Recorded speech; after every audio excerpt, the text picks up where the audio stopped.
동료 병사 5명을 숨지게 했고 추적하는 우리 군과 어제는 총격전까지 벌였던 임모 병장. 아직도 지금 군과 대치하고 있습니다. 군 수색대가 아주 가까운 거리에서 전투 식량도 전해줬고 현재 계속해서 투항을 유도하고 있습니다.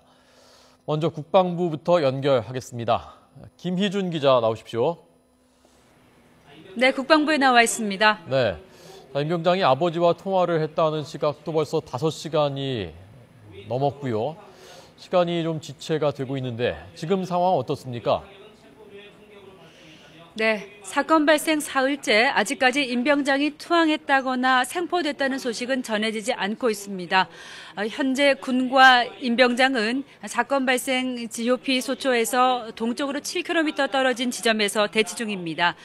포위망은 물건을 던지면 받을 수 있을 정도로 아주 좁혀진 상태이며 현장에는 임 병장의 아버지가 나가 투항을 설득하고 있는 것으로 전해졌습니다.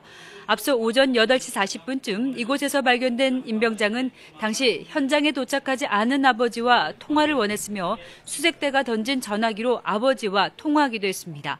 수색팀이 근접한 거리에 있는데도 즉각 검거하지 않은 것은 임 병장이 무장한 상태여서 극단적인 행동을 할 가능성도 배제할 수 없기 때문입니다. 군은 가능한 끝까지 투항을 유도해 임 병장을 생포한다는 방침입니다.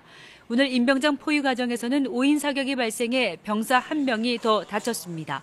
아군 간의 총격으로 부생자가 발생했는데 부상 병사는 팔에 총알이 스친 정도로 생명에는 지장이 없는 것으로 알려졌습니다.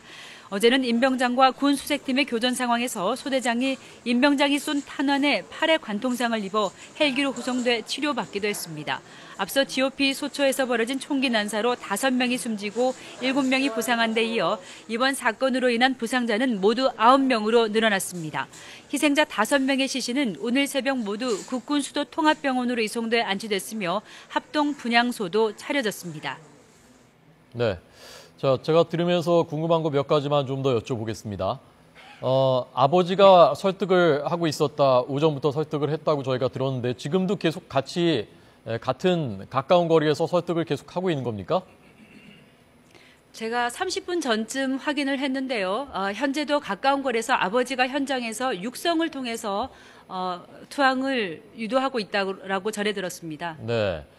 자, 총알을 탄환을 몇 발 가지고 있는지가 확실치 않다라고 국방부가 얘기를 했다는데 이것이 어제까지 얘기했었던 60여 발보다 더 많을 수도 있다는 얘기입니까? 아니면 거기에서 소모를 해서 더 적어졌기 때문에 몇 발인지 모른다는 얘기입니까? 네, 후자 쪽입니다.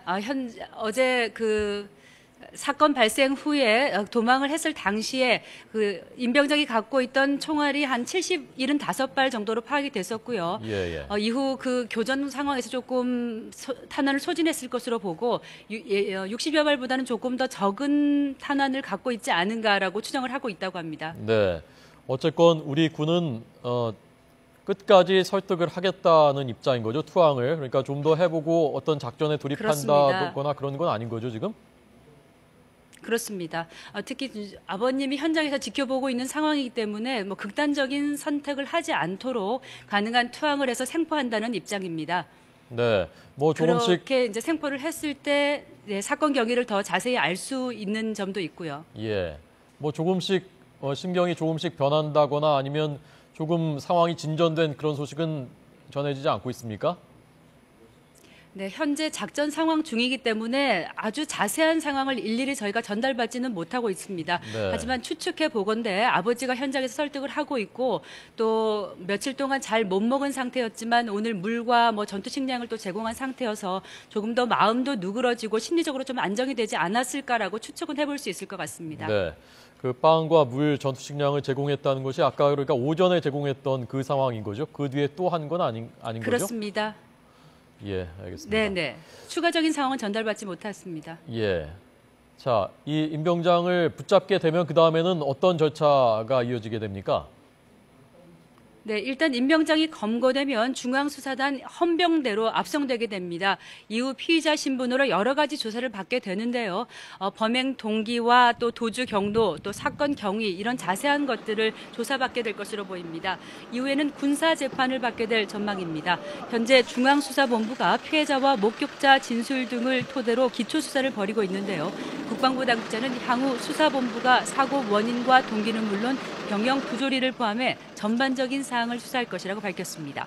지금까지 국방부에서 YTN 김유준입니다.